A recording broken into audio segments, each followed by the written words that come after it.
Okay, I'm going to also read chapter 3. It's really short. Um, on the way home from church, I informed the Lawlers that I had invited Gloria out for some ice cream later that afternoon. They both fully approved. I could tell by the warm, loving smile that Mary gave Gus and the way his cheeks kind of flushed as I made the announcement. I was somehow getting the feeling that there was some master plan afoot and it was being fulfilled. I hadn't been given the chance to review this plan, even though I seemed to be playing a major part. It was becoming clear that if I had gotten off course, I would be given corrective action. Matchmaking can be dangerous.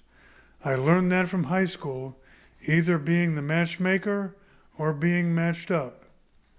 Boy, there were some disasters. When I got home, Gus immediately went upstairs to put on some more comfortable shoes.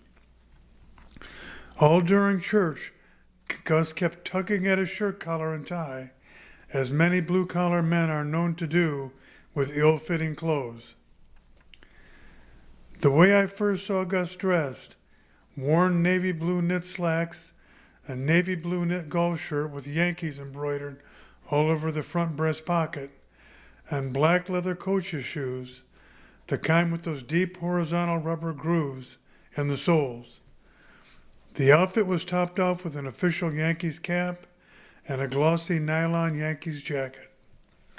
This was the official Gus Lawler tuxedo. Gus came back downstairs with a change of clothes as I sat reading the rest of the Sunday paper while Mary was in the kitchen preparing the salads for our dinner.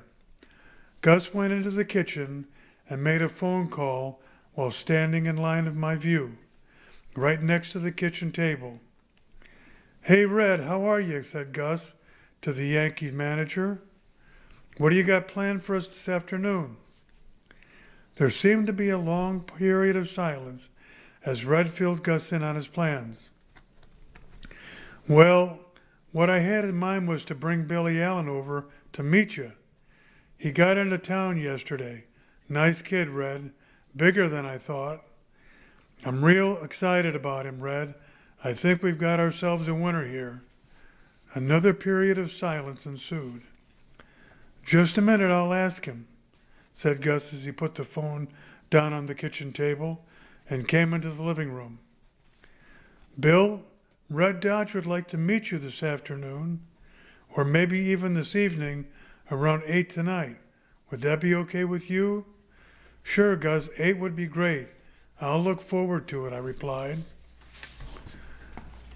Gus went back into the kitchen and finished his conversation with Red. I could make out that they were talking about the Yankees' loss yesterday, obviously concerned about the young season already.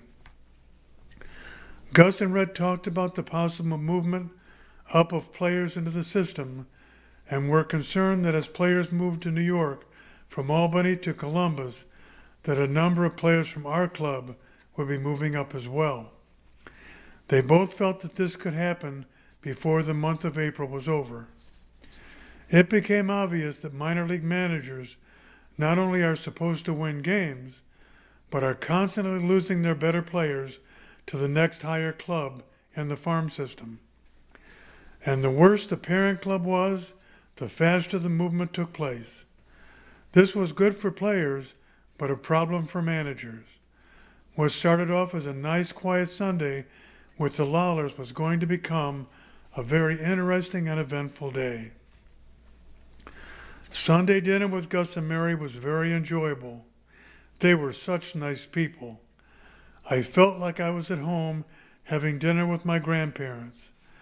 I felt so comfortable here in their home.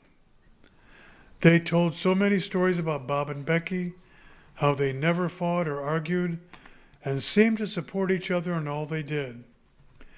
Mary felt it was because they were born only a year apart, and that neither one had a chance to grow up spoiled and learn to share from the beginning. Mary beamed about Becky's academic accomplishments, and Gus seemed to have endless stories about Bob's last-second heroics to win games. They were very proud and loving parents. Every kid should be so lucky, I thought. We finished dinner and I helped Mary clear the table, load the dishwasher, and then we took our coffee into the living room. Mary put her coffee on her table floor lamp and took up shop in her rocking chair. "Oh, Bill," said Mary, "I just remembered. I promised to get you Gloria's phone number and address." Mary went into the kitchen and came back with the information written on a small piece of paper. "Why don't you go and give her a call and see what she's up to? They should be finished with dinner by now. Why don't you go down to the study to call? It'll be more private." Mary gave a little smile that only a matchmaker could muster. "Down there in the hall past the piano, first door on the right," Mary instructed. "Go on now, don't keep the girl waiting." I took Mary's advice and went down to the study and made the call. Gloria was home, of course, and had just finished the dishes. She said she could be ready in half an hour. I said that I'd be there in time if I didn't get lost. "I'm looking forward to seeing you, Gloria," I said. "You can decide where we go for ice cream.